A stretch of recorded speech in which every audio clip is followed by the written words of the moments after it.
As you are moving from developing your essay plan into beginning a draft for your next essay on this literary analysis, I just want to emphasize a few things to you about your thesis statement for this essay and then how to develop the body paragraphs, because it's really a pattern that, if you understand, will make writing about literature incredibly easy for you.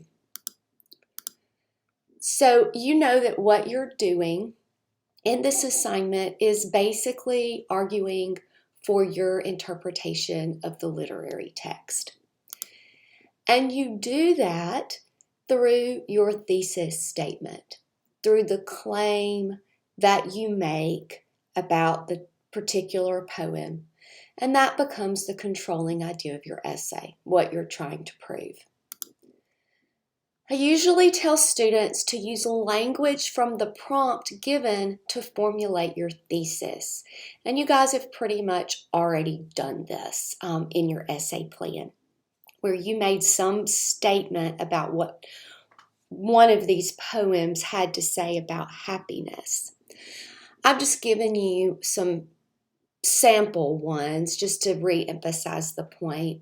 In Cinderella's diary, Cinderella is unhappy because she wants what she cannot have. The speaker in One Perfect Rose would be happy with a love that transcends the ordinary. Barbie doll shows how unrealistic cultural standards imposed on women can lead to unhappiness, self-destruction, and even death. So pick one of these claims. You should have your thesis statement from your essay plan that you will then develop through your body paragraphs. So what you're going to do is you're going to use evidence to support the claim.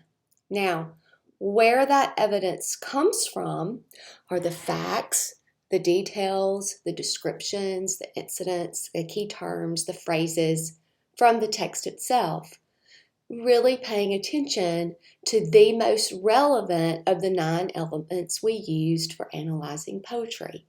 So does the tone of the poem lead you to your claim? Does the structure or form of the poem lead you to your claim? Do the word choices lead you to your claim? And in doing that and communicating those facts and those details and those key terms, you are going to support that thesis statement in your body paragraphs. But you have to go a step further. You can't just make a claim, put in a bunch of information from the poem, and not connect the evidence back to the point you're trying to make. So you make a claim, right? You give some evidence, and then you connect it back to the claim that you're making. So for example, you're basically going to follow this pattern for each body paragraph. You're going to give a reason that supports your thesis. So for example, if we take the One Perfect Rose poem and we use the thesis that the speaker would be happy with the love that transcends the ordinary. Well, you're going to make a claim that supports that in body paragraph 1. We understand that she's discontent by the word choices that she uses or whatever. Then what you're going to do is you're going to give evidence from the text. She uses limousine, for example.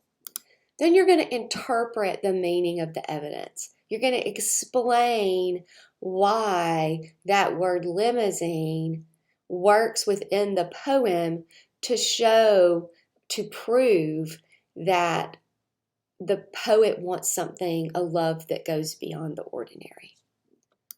Then you're going to bring up some more evidence. Okay, another word, since we're talking about word choices. You're going to bring up another word. You're going to interpret the meaning of that evidence. And then just repeat this pattern as necessary for however many little bits of evidence you have. And then you're going to finally explain how all of this that you've just said supports the claim in that first topic sentence.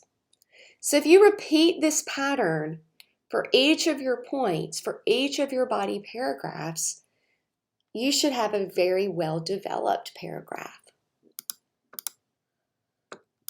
Some people also like to develop the body paragraphs further by acknowledging additional and/or conflicting interpretations. And you can do that in sentence structures like these.